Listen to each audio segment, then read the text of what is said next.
right, tonight we're in the book of Ezra and going to be starting in chapter 7. But we've got some other things that we want to be talking about before we actually get into chapter 7. And we go back now to this chart here, and I want to make reference to it again. We've got Isaiah preaching back there. Hey, I got the wrong one here. I don't know how that happened. Okay, I got the right one coming up so far. But I was going to deal with another thing that was in there. So as we start out here in the chronology here then that we're getting down to, the first captivity was what year? 606. Then they had another captivity at 597. And then the big one where they destroyed the temple was in what year? 586. All right, they're going to be in there for 70 years. Who said that? Jeremiah prophesied they'll be in there for 70 years. So now then from 70 years, then, oh my, I got the, let me, I need to,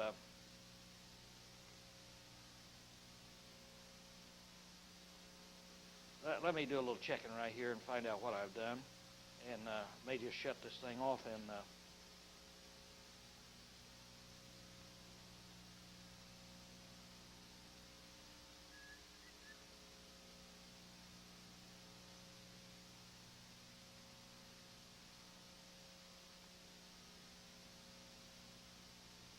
No, I got what I want. I guess I just don't know what I want. Okay, Jeremiah said this then, and so we have then this, and so they took in captivity at 586, and so the temple was rebuilt then 70 years after that, which is 516. They came out, they went in at 606, they came out 70 years later, and that would have been 536. So when they came out, how many years was it before they then rebuilt the temple? See? From 536 to 516, it's 20 years there before they then rebuilt the temple then. Okay, Daniel went into captivity on the first captivity. Ezekiel went in on the second. Now the difference in Daniel and Ezekiel is, to whom did Daniel preach? To the king, King Nebuchadnezzar, and to whom did Ezekiel preach? To the common people. He's out preaching to the common people then. Got to get this back in here. I'm clicking right here and it's not changing, and there's a reason why.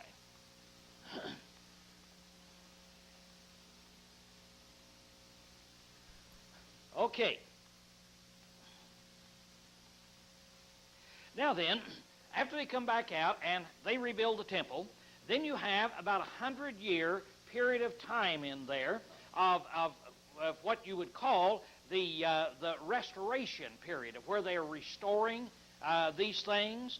And then you go on from 536 on over to 420. After that 100 years, you have a period between the testaments of 400 years that is in there. And then finally in 70 A.D., why the destruction of the temple takes place. Now, this is just a general outline of what we will be covering in here. So here's where Ezekiel and Daniel preached, and here is where those individuals, Esther, Ezra, Nehemiah, Haggai, Zechariah, and Malachi, this is the period of time that they were in. And then we have the Hasmoneans or the Maccabees and the Romans and Herod that's going to be down here in this period of time. And then we have the church being established over here at this period of time. So you can see where we are. We're down here studying the book of Ezra. That's the period of time that we're in right now. Now, let's always keep in mind that we have this prophecy in Daniel 2. In Daniel 2, you have here the head of gold. Who is the head of gold? Babylon, Nebuchadnezzar. Who is the silver? The Medo-Persians. Who is the brass? The Grecians. Alexander the Great. And then we have the iron and the clay that is there. And it's going to be then in the days of these kings down here, this iron and clay, that the kingdom of God will be set up. So God's kingdom will be set up in the days of the Roman Empire. When you put it out on a line, it would look like this. You have Babylon. The Medo-Persians will come and conquer them. the Grecians. Alexander the Great will come and conquer the Medo-Persians. Then there's going to be a period of time in there, 400 years. And finally, the Romans then will arise. And according to Daniel 7:13, when Jesus goes back to the Ancient of Days, he's received the kingdom. That's when the kingdom is going to come. Then you have that 400-year period in there between the Testaments. And we'll be even looking at that is in there. So here's another timeline that you got. As you go back, David lived about 1,000 years before Christ. We're down here to the Second Temple, and that is 516 B.C. Is when that would be. Ezra, Nehemiah, Haggai, and Zechariah, they are preaching at this time that is in there. Malachi will be the last prophet that preaches, and he will be preaching 400 years before Christ. And so then from Malachi on over to Christ, you'll have 400 years between the Testaments then. Now, in this 400-year period, there's the study of the Maccabees, the Herods, and the development of the Roman Empire. And for us to really appreciate Christ and the church, we need to take a look at these things and see how then they came to pass. So you can see where we're heading down in the story here of the history. Now, the restoration men, the men that comes out of Babylon, goes back over to Jerusalem, and they're going to restore Jerusalem. What was it that Zerubbabel restored in the first 6 chapters? The temple. He worked on the temple, and he restored the temple then at that period of time. This is the chart that I thought was supposed to come up first. I didn't realize I had those others on there before that. Back here, Isaiah preached how many years before Christ? 850. Now, Isaiah said, that talking about God, that saith of Cyrus, he is my shepherd, and there he's going to turn the Jews loose and have them to go back and rebuild the temple. Now, Isaiah said that in 850 B.C. Now, Cyrus, who was down there, did that in 536 B.C. So, as you look at it, Isaiah calls Cyrus by name 314 years before he did that. And there you have a prophecy, and it's a pretty detailed prophecy, you see, of actually calling the guy's name. Now, as we go back last week, we studied right in here that is the structure right there that would have to be rebuilt. Why do I put it? That's what has to be rebuilt. That's the holy place and most holy place. So that's the necessary part that has to be. If we want to get technical, we could say, well, let's just build a yard around it, and that is what then that you would build. But you see, all of that other structure is what Solomon had. He had all of that other structure that is in there. And so that gives you an idea that when they come back, that's all that they're going to rebuild. See, it's just that little thing. Because they don't have the silver and gold and all of that that Solomon had that is in there. Now, Cyrus released the Jews in 536 to go back. Last week, as we're studying in the first 6 chapters here, in the second year, Ezra says they began work on the temple. But they just laid the foundation. Now, when they laid the foundation, what happened? The residents around started complaining, and they put a stop to it then. So the work ceased for a few years. Now, about 18 months, there was no activity at all then going on. Now, this is where God sent Haggai and Zechariah, and they came to help them build the temple. Now, they came to help them build the temple, not to lay the stones, but they came to preach, build a temple. See?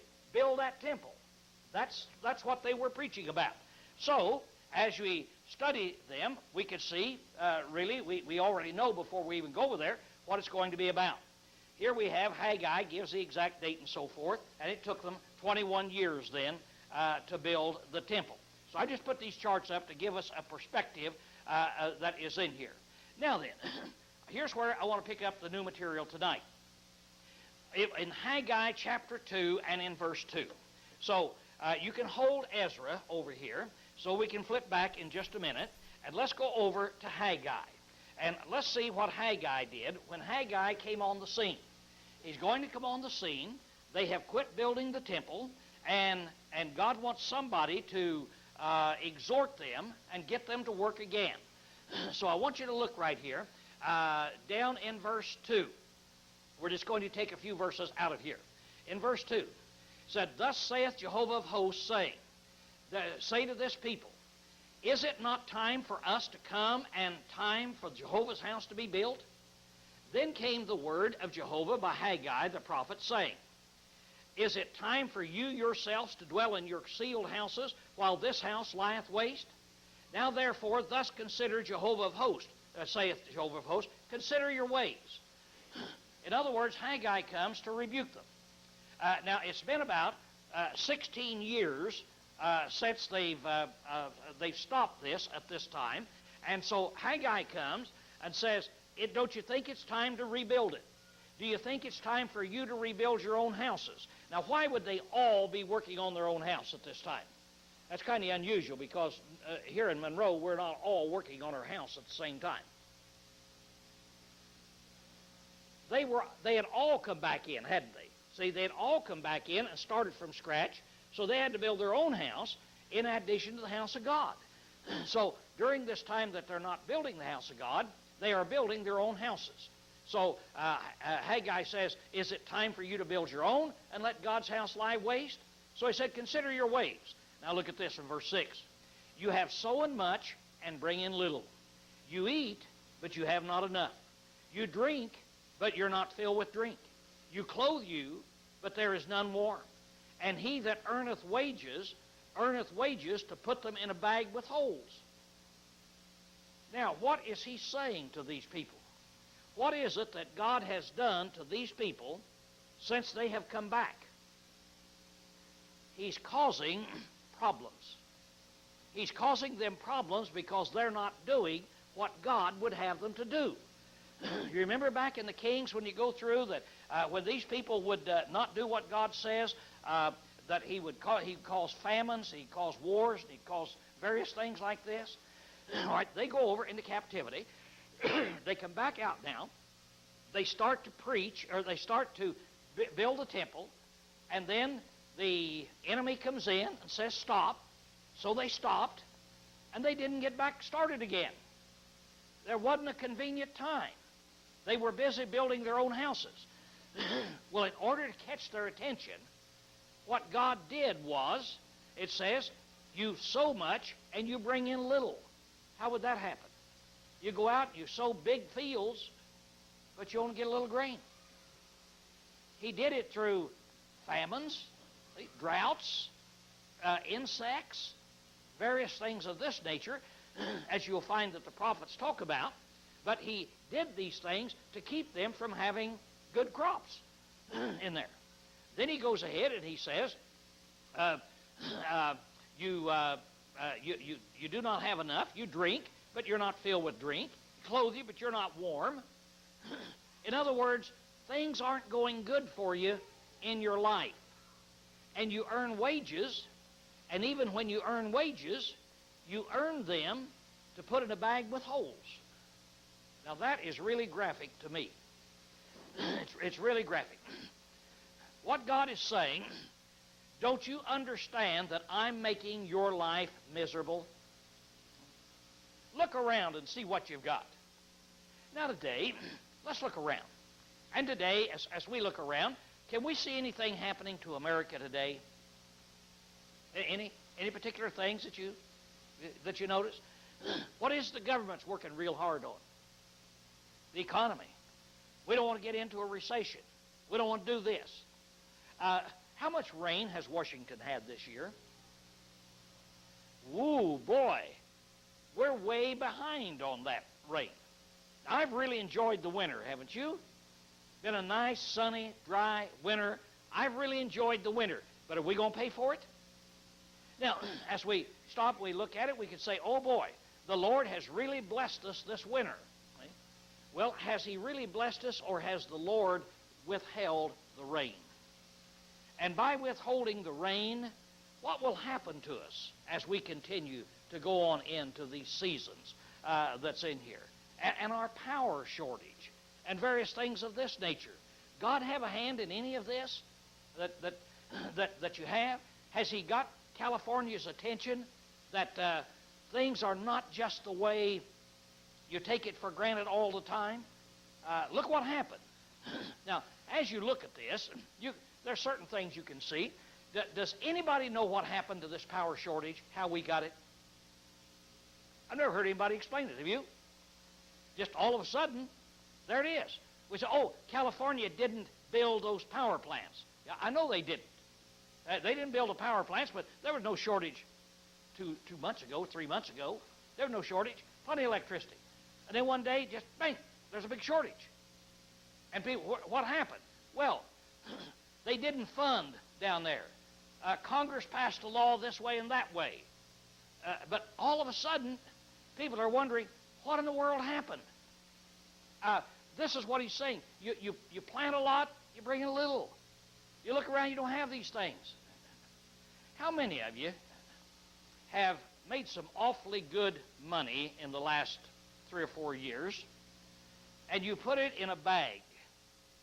You know what the bag is that you put it in? Wall Street. If you're smart, you bought stocks. So you got all those stocks, and you put it in there. And what happened to it? Just bing, bing, bing, bing, bing, bing, and you say, will it ever stop? Bing, bing, bing, and you lost half of your money that you had in there. So you look at it and you say, what can I put it in where it's secure, where I can't lose? Nothing. Put it under your mattress. Will you lose then? Yeah, then inflation will come. You'll go dig it out one of these days, and it won't buy a gallon of milk. And so what can you do? Well, all I'm getting at is life is pretty complicated. See, as I talk about it in here, life is pretty complicated. And I think that we are just kind of like these Jews, that we go along, and as long as it's a nice, sunny winter, and it's warm weather, and it is great, we are so thankful for God to give us this and give us this, and then all of a sudden we wake up, what in the world has happened around us? See? That's what they're doing. He said, haven't you noticed that? Haven't you noticed how your crops are not producing? Haven't you noticed how your money is not growing? Do you got any idea who's behind all of that? Now, as you look at these things, when God causes a drought on a farmer, does it all come in one day to where you go out and the farmer looks up and says, oh, God worked a miracle today and caused a drought? Is that how it happened? No. It just comes in a normal way. It just stops raining. And what do you do when it stops raining after a while? Isn't this nice? Isn't this nice? Isn't this nice? But all of a sudden, pow, we don't have what we need. That's what he's saying. So God says, hey, guy, go talk to him. Ask him, don't you notice that your standard of living is going down? Don't you understand that you've got these problems? Have you ever considered that? You got any idea why? It's because you haven't been building my house. It's because you've been putting your things before you've been putting my things. Now, God punishes people all the way through, all the way from Genesis down. He punishes people in these ways when they are not obedient to Him. Now, when we study these books, when we study these prophets, and we'll be studying the minor prophets then this next year in detail in Amos and so forth, and every night we'll be getting into this kind of stuff. Tonight, this is just the first minor prophet that we've gotten into to really see it. But then you make application. You look at it. And you see, God takes credit for everything that happens. He causes these things to happen. All this stuff's not just it's just an accident in there. I hope God will open up the heavens. I hope He'll give us rains. See? But it's time for us to stop and ask, are we really the kind of people that God is pleased with, or is He trying to catch our attention? You see, is He trying to catch our attention in doing these things. Now, if need be, what did he do to catch Judah's attention when they wouldn't listen, when they were stubborn? What was the final thing he did? Just wiped them off. That's right. Sent another nation in and wiped them off. It may be that happened to us, you see. But here it is. This is what he's telling them there. So you earn these wages to put in a bag with holes in it. So many ways that can be done. Okay, verse 7. Thus saith the Lord of hosts, consider your ways. That's what he wants us to do. Consider your ways. Go up to the mountain and bring wood and build the house. So get busy doing what God would have you to do.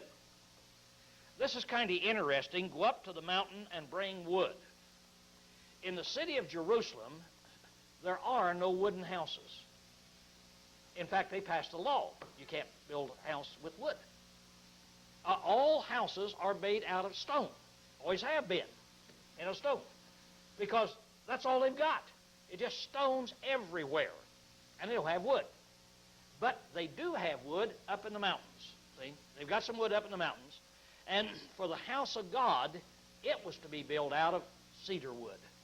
They were to go up there, bring that down, and build it out of cedar wood.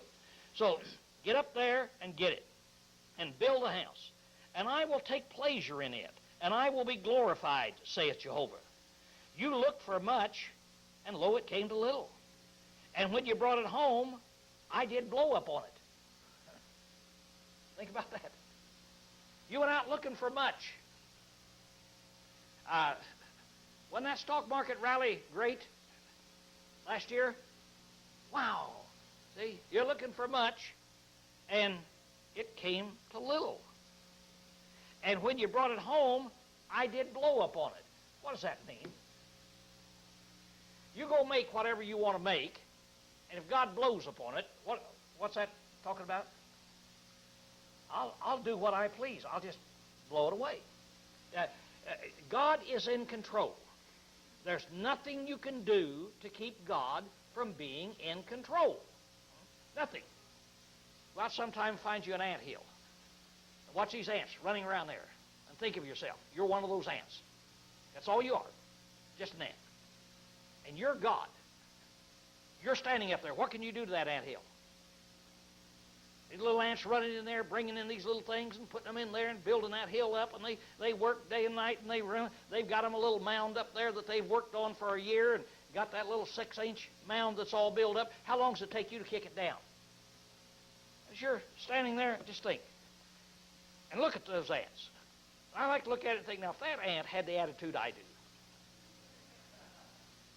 and I knew what was in that ant's mind, and that ant has the attitude I do, what would I do to him? I could stomp him. I could, like that, get him. I could pour water on him. I could just reach over and kick the whole thing down. You see, he's running back and forth, and he thinks, man, look at me. I'm the greatest ant in the world. I'm the greatest thing that there is. Nobody can control me. It kind of gives you an idea of how small we are when it's there. Okay, so I said, consider your ways. Here, go up the mountain and do this then. And he said, why? Why did I blow upon it? Because my house that lieth waste, while ye run every man to his own house. That's the reason I did it. Is because you're not doing my work. You're doing your own work. If we took a survey right now, it might be a little embarrassing to all of us, wouldn't it? How many of us are doing our own work, building up our own fortunes, building up our own life? What are we doing for God? What are we doing for His work? He says, therefore, for your sakes, the heavens withhold a dew, and the earth withholdeth its fruit. So God says, it's because of your actions, I'm keeping the moisture off of the earth. And I call for a drought upon the land. That drought is out there because of you. See? and upon the mountains, and upon the grain, upon the new wine, upon the oil, and upon that which the ground bringeth forth, upon men, upon cattle, and upon all the labors of the hands. God said, I'm the one that's caused this to happen. So think about it. Think about it. When you look at that, and you look at America as a whole, and you see what's happened to our government, you see what happens every time you turn the television on today, of President Clinton every day bringing reproach upon the nation, and you see all of these things that are happening around it, do you think that we need any chastisement? Now, it wouldn't be so bad if he's the only guy doing it. But then when somebody brings it to attention what he's doing, what does half of Congress do? Oh, oppose it. Whoa, there's nothing wrong with this. See? This doesn't rise to the realm of an impeachment, or it doesn't do this, or it doesn't do that. When you think about the leaders of our lands, and we as the people in it, you ask yourself, God is over this land. You look at these people, what happened to them. Does it kind of scare you a little bit to think God have His hands in all of these things? Show us all this power. Okay, 12. Then Zerubbabel. We've run into him before, haven't we? Now, we know who Zerubbabel is, don't we? But I want you to look. Way back here, I'm holding on to Ezra, way back here. Now, what would happen if you go out and a man on the street, let's just suppose somebody walks in, and they said, Lowell, I've been reading the book of Haggai. And I got down here to verse 12, and it says, Then Zerubbabel, the son of Shealtiel. I don't know who that guy is. And if I said, look, and I grab that many pages and back it up, here's who he is. Go back here to Ezra and start reading the first 6 chapters, and you'll find out who he is. What would that guy say? Why in the world would you back up there? Isn't that what you do? In other words, why would you jump from Haggai back to Ezra to find out who that guy is, see, or what they're doing? Well, you and I know. And the reason why is because, as you're looking at history, who's the one building the temple? Zerubbabel. Who's the one in charge of the lapse of not building it? Zerubbabel. What does Haggai have to do with this? He's sent to Zerubbabel to preach to him, you see. And just because his book is over this far over in doesn't mean that you can't go back there to see it. Do you see how you have to put those books in order like that? Okay, now then he gets down here, and I want to jump down now to verse, where do I want to go? Look at verse 13. Then spake Haggai, Jehovah's messenger, in Jehovah's message unto the people, saying, I am with you, saith Jehovah. And Jehovah stirred up the spirit of Zerubbabel, the son of Shealtiel, governor of Judah, and the spirit of Joshua, the son of so-and-so, the high priest, and they got busy building that house. Now, skip down to verse 3. As he goes down here, it says that in the 7th month the house was built. Verse 3, Who is left among you that saw this house in its former glory? And how do you see it now? Is it not in your house, in your eyes, as nothing? You remember last week when we dealt with this? What happened when the old men who had seen the house of Solomon, the temple of Solomon, they'd been in Jerusalem, they had been taken into captivity, but they had seen it when they were a kid. 70 years later, they come back, and then you rebuild it, and you just rebuild that little cracker box. What was it they started doing? Started crying. They started crying when they were comparing it to the other. All right? Haggai addresses that. See? Haggai was there preaching to those people.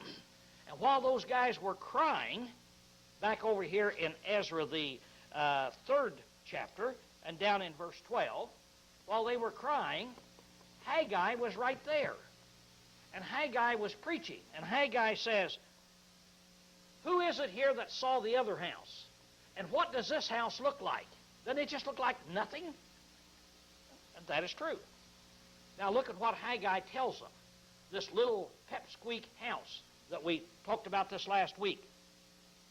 He says, verse 4, Yet now be strong, O Zerubbabel, saith Jehovah, and be strong, O Joshua, and be strong, hear the people, and so forth, for I am with you, saith Jehovah, according to the word that I covenanted with you when you came up out of Egypt, and my spirit abode with you. Fear ye not, for thus saith Jehovah of hosts, Yet once, it is a little while, and I will shake the heavens and the earth and the sea and the dry land, and I will shake all nations, and the precious thing of all nations shall come, and I will fill this house with glory, saith Jehovah of hosts. Now, as they're looking at that little cracker box, these old men who saw this great, magnificent temple of Solomon, looking at that little cracker box, that's that little thing, they're there, they're crying. And Haggai says, here's what God says. I want you to look at this. And the time is going to come that I'm going to shake the heavens and the earth and the sea and the dry land. I'm going to shake it. You know what that means? When God's going to shake something, He's going to tear it up. That's what I was talking about. He's going to tear it down. If you were God, and you just reached down with your hand and you picked up the earth's about the size of a little marble, and you picked up the earth and you just shake it like that. Suppose that little marble had a bunch of ants on it, like we are. And you just shake it. What happened to you? It's going to tear down everything. When it talks about shaking, it means tearing things up. Now, I'm going to shake things up. I'm going to tear things up. And here's what's going to happen. When I tear things up, precious things of all nations shall come. Now, precious things, I know what that would mean. That'd be the gold and the silver and all that. Of all nations, what's that? What's another word for all nations? Sunday morning sermons, what's that? Gentiles. Now, the day's going to come, I'm going to shake this earth. I'm going to turn this thing upside down. I'm going to make a change in this plan. I'm going to shake it up, and the Gentiles shall come, and I will fill this house with glory, saith Jehovah of hosts. So when the Gentiles come, they're going to bring silver and gold, and this house is going to be filled with glory. Now look, the silver is mine and the gold is mine, saith Jehovah of hosts. It's all over the world. I'm going to bring it in. 9. The latter glory of this house shall be greater than the former. What does that mean? This little cracker box that you're building, the latter glory of it will be greater than the former glory of what Solomon built. See? So don't cry.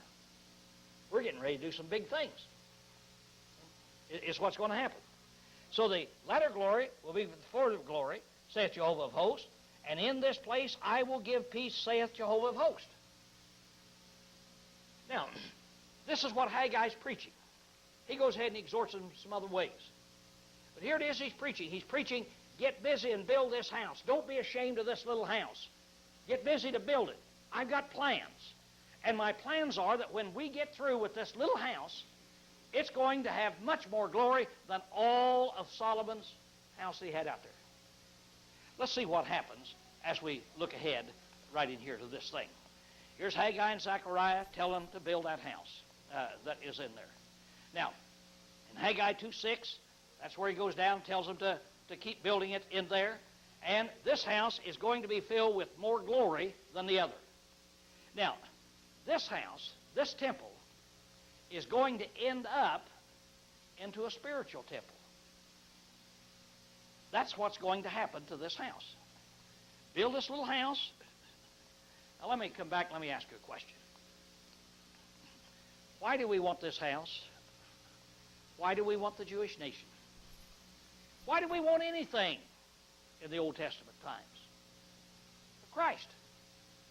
We're going to keep the Jewish nation so to bring in Christ. We're going to keep this temple so to bring in Christ. See?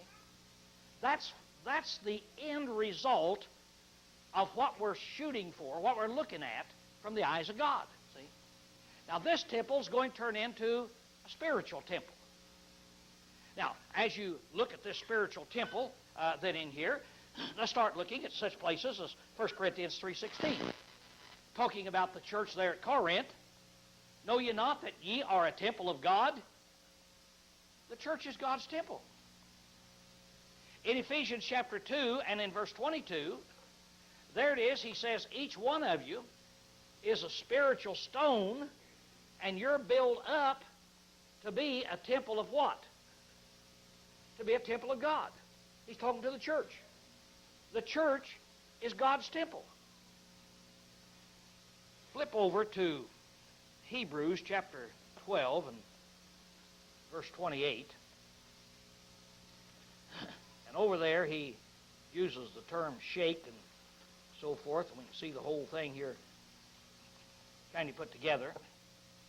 He says over there, as he gets down, wherefore, receiving a kingdom. Now, we've received a kingdom now that cannot be shaken. Let us have grace whereby we may offer service well-pleasing to God with reverence and awe, for our God is a consuming fire. Now, the book of Hebrews is comparing the Old to the New. The various things in the Old to Christ. And now then, over here, we have received a kingdom that cannot be shaken. What's going to happen to the Jewish kingdom in 70 A.D.? It's going to be torn up. What's going to happen to that cedar house? It's going to be torn up. What's going to happen to the various nations that are around there? They're going to be torn up. But it's all going to end in one temple. There's going to be a temple that comes out of this. A residence of God, a place where God will meet. And it cannot be shaken. It cannot be torn up. It's a spiritual temple. Peter said, ye are spiritual stones, built up into a spiritual temple. And so, it's a spiritual temple that he's talking about that we've got here. Let's look at it this way. Back over here in the Old Testament, there was a temple that was back there, and that temple was a figure of something to come. Now, do you see what I've done to that temple? I've taken that temple right here, and I've just flipped it on in. What is it in the temple? You go in here to the holy place, and then you go back into what place? The most holy. Okay, flip it on in. Here is the holy place. This up here is the most holy place. Now, I've got down here, this is the church. This up here is heaven. You say, how do you get this? All right, the Hebrew writer starts telling us about this temple. And in Hebrews 9:1 and in 8:9, over there, he's talking about this temple that they've got, and he says it is a figure. This was a figure of this thing to come over here. What do you do when you have a figure? What do you call them, a mannequin or something? A lot of times women buy a figure that's like their body, and then they sew and they put the cloth on there and they cut it out, and when they get it to fit the figure, well, then it fits the real thing. Now, if I walk in somebody's house and I go back there in the bedroom and there is a figure, and let's suppose the lady's not home, the man's home, and he takes me back there, and he said, my wife is sewing a dress. Well, I look over. Do I have any idea what his wife looks like? Sure do, don't I? I get a general outline of his wife. I don't get the details. I don't know what her color her eyes are. I don't know her personality. I don't know a lot. But I know whether she's little or I know her measurements because I see the figure that's there. All right, now this is a figure of this over here, something we can learn. Goes on down in verse 11 that's in there, and he says, it is not of this creation. Now there's going to be a temple that is not of this creation. That's this one over here. This one is of this creation that's here. That 1:1 shouldn't be there. Then in 24 he says it is a pattern of something. Well, when you got a pattern, you look at it, and women look at this all the time. Architects look at it. Builders look at a pattern, and you see, okay, now then I've got an idea what the building's going to look like. Don't know what color it'll be painted and so forth, but you got an idea. And then in Hebrews 10:1, it's called a shadow. This blood and so forth that was given over here is a shadow over here. Well, if you see a shadow, sometimes you put a light up there and you put a sheet up here, and if a man goes by and you see the shadow on the sheet, you know it's a man. If an elephant walks by, you see the shadow, you know it's an elephant. You don't see the details. So that's what this temple is back here. It's a physical thing that taught them about this great temple that's going to be over here. Over here, you're going to have the church, and up here, you're going to have heaven. In Hebrews chapter 6 and verse 19, where is our high priest? Our high priest has ascended into beyond the veil, it says. Well, what's beyond the veil? Take it over here. Here's a veil. Now, what would this over here be? Holy place. What was behind the veil? The most holy place. So, he has ascended beyond the veil up where God is. See? So, this is the spiritual temple that God is talking about. So, God is telling them through Haggai, build that. Don't be ashamed of that, even though it looks small, because here's what I'm going to do. As we get on down there, I'm going to shake this world up. I want to shake it up.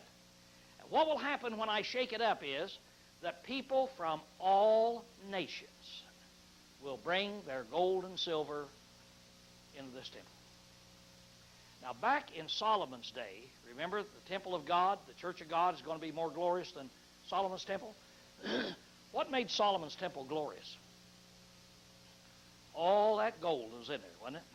Great, gigantic building with all that gold. All right? It came from the Jewish people. Now then, here he says, now then, in this other temple, I'm going to have Gentiles from all over the world come. They'll be coming to this temple. They'll be getting into the church, is what it is. When they get into the church, they'll bring their wealth with them. They'll be using their wealth and everything they have for my honor and glory. And when you want to compare the church with all of the wealth that the people have, compare that with the Temple of Solomon, it's nothing.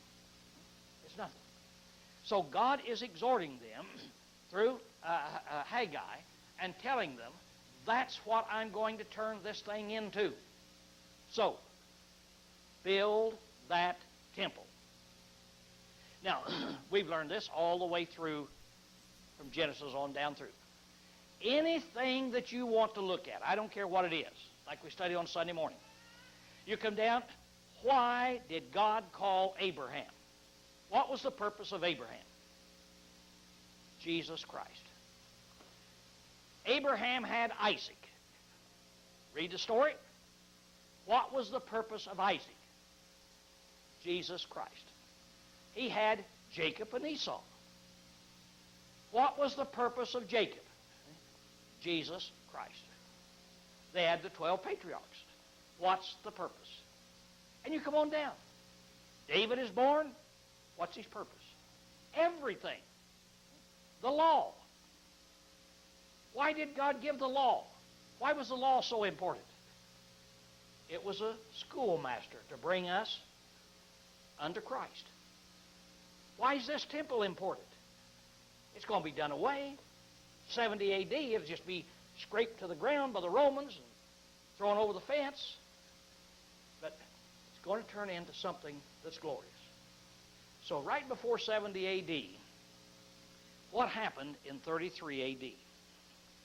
40 years or 37 years before the temple was destroyed physically, what happened? Peter gets up and preaches, this is that. 3,000 people obey the gospel. The church comes into existence, and you have this new temple that is there then. And so this is the thing that he's talking about, why this is so very, very important. Now, the book of Ezra is a divided book. As you study it, the first 6 chapters are dealing with Zerubbabel restoring the temple, the problems you got there, and Haggai and Zechariah prophesying and encouraging him and telling him to rebuild that temple. Now, we're not going to study Zechariah in this class. In fact, it's the hardest book of prophet to understand. It's lots of figurative language and lots of things that are in there. But Haggai is very simple, and we can see what it is about. So rebuild that temple. Now then, 7 to 10 totally switches gears. And over here, this section tells about Ezra restoring the law. Now, as you start out in chapter 7, verse 1, it says Ezra. Now then, we've got Ezra. All right? Ezra is going to have Zechariah to help him. Now, I know that because in chapter 8 and verse 16, Zechariah is still mentioned. What would you assume by this as you look up there at this? Haggai and Zechariah preached while Zerubbabel was living. Then you come over and Ezra starts in chapter 7. And by the way, there's 56 years between the end of chapter 6 and the beginning of chapter 7. That little white space that's in between those 2 chapters. There's 56 years that is in there. And you say, how do you know it? Well, Darius is the king in chapter 6, and Artaxerxes is the king in chapter 7, and history shows us there was 56 years between that period of time. Now, Haggai and Zechariah were both preaching in Zerubbabel's time. 56 years later, Zechariah is preaching. What's happened to Haggai? In 56 years, what might have happened to that fella? He might have died. I'll probably be dead in 56 years. 56 years is a long time. Zechariah was still living, which I think you can probably presume. Which one was the younger? Zechariah. Which one started preaching first? Expect it's Haggai. Then the young man comes on, Zechariah, you see, and starts preaching in there. So you can start putting them together then in that way. So you see how the book itself is broken down. Now, that's where we'll stop tonight. Next week, we'll begin with chapter 7, and we'll look at Ezra. And totally different thing. And what Ezra is going to do is he's going to restore the law. Now, what was it that Zerubbabel did? He restored the temple.